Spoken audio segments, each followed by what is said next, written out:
नमस्कार, मैं हूं निशा। आप देखना शुरू कर चुके हैं एनजीपी हरियाणा। हरियाणा के कुरुक्षेत्र से एक ऐसा मामला सामने आया है जिसने रिश्तों के भरोसे विदेश जाने के सपनों और आर्थिक बर्बादी को लेकर कई सवाल खड़े कर दिए हैं। एक युवक का आरोप है कि इंटरकास्ट मैरिज के बाद उसने अपनी पत्नी को पढ़ाई के लिए ऑस्ट्रेलिया भेजने के लिए सब कुछ दांव पर लगा दिया। बेकरी बेच दी, लाखों रुपए का कर्ज लिया, लेकिन 4 साल बाद भी पत्नी उसे अपने पास नहीं बुला रही। युवक का कहना है कि अब पत्नी ने साथ रहने से भी इनकार कर दिया है और इस पूरे घटनाक्रम के कारण उसका परिवार आर्थिक संकट में आ गया। फिलहाल ये युवक के आरोप है। मामले में दूसरी ओर से सार्वजनिक रूप से कोई प्रतिक्रिया सामने नहीं आई है। आइए जानते हैं पूरा मामला क्या है। यह मामला हरियाणा के कुरुक्षेत्र जिले के पिहोवा का है। यहाँ रहने वाले संजीव कुमार का कहना है कि उनकी शादी 30 अक्टूबर 2022 को परिवार की सहमति से एक युवती के साथ हुई थी। दोनों की इंटरकास्ट मैरिज हुई थी। संजीव के मुताबिक शादी के बाद दोनों ने करीब 1 महीना साथ बिताया। इस दौरान वे हनीमून के लिए शिमला और अमृतसर भी गए। इसके बाद पत्नी ने ऑस्ट्रेलिया जाकर पढ़ाई और नौकरी करने की इच्छा जताई। संजीव का कहना है कि पत्नी ने भरोसा दिलाया था कि जैसे ही वह वहां सेटल होगी, वह उन्हें भी स्पॉन्सर करके ऑस्ट्रेलिया बुला लेंगी और दोनों वही नई जिंदगी शुरू करेंगे। संजीव का आरोप है कि पत्नी के इस सपने को पूरा करने के लिए उन्होंने अपनी बेकरी बेच दी। करीब 22 लाख रुपए ब्याज पर उधार लेकर दिसंबर 2022 में पत्नी को सिडनी भेजा। उन्हें उम्मीद थी कि कुछ ही महीनों में उनका भी वीजा लग जाएगा, लेकिन संजीव के अनुसार ऐसा नहीं हुआ। उनका आरोप है कि ऑस्ट्रेलिया पहुंचने के बाद पत्नी लगातार उन्हें भरोसा देती रही, लेकिन स्पॉन्सर नहीं भेजा।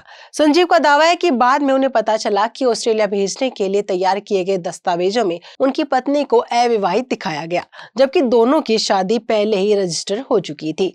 युवक का आरोप है कि इस मामले में उनकी पत्नी, ससुर और एजेंट की भूमिका रही। उनका कहना है कि शादी का पहला रजिस्ट्रेशन भी रद्द करा दिया गया। विरोध के बाद सितंबर 2023 में पत्नी भारत लौटी और दोनों ने दोबारा विवाह का पंजीकरण कराया। इसके बाद पत्नी फिर ऑस्ट्रेलिया चली गई। संजीव का कहना है कि दोबारा शादी का रजिस्ट्रेशन होने के बाद भी उन्हें ऑस्ट्रेलिया नहीं बुलाया गया।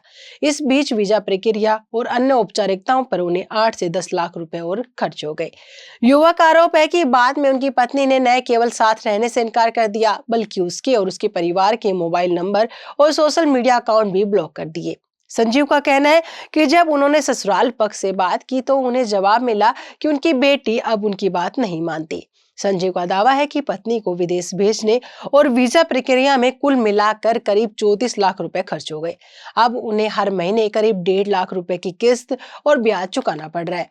युवक का यह भी कहना है कि लगातार बढ़ते कर्ज और मानसिक तनाव के कारण 6 मई 2025 को उनके पिता जसवंत सिंह का निधन हो गया। उनका आरोप है कि आर्थिक संकट का असर पूरे परिवार पर पड़ा और उनकी मां भी लगातार बीमार रहने लगी है। अब संजीव न्याय की मांग कर रही हैं। उन्होंने बताया कि उन्होंने ऑस्ट्रेलियाई एम्बेसी को शिकायत भेजी है और ऑस्ट्रेलिया में कानूनी कार्रवाई शुरू करने के लिए याचिका भी दायर की है।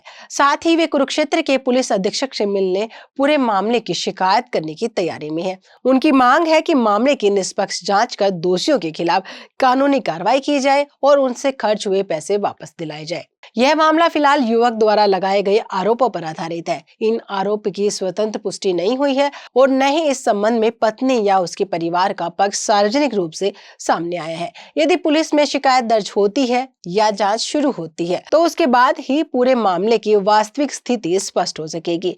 ऐसे मामलों में जांच पूरी होने के बाद ही किसी निष्कर्ष पर पहुंचना उचित होगा। फिलहाल इस खबर में इतना ही। अगर आपको हमारी ये रिपोर्ट पसंद आई हो तो वीडियो को लाइक करें, शेयर करें और एनजेपी हरियाणा को सब्सक्राइब करना न भूलें। मैं हूं निशा, मिलते हैं अगली खबर के साथ। धन्यवाद।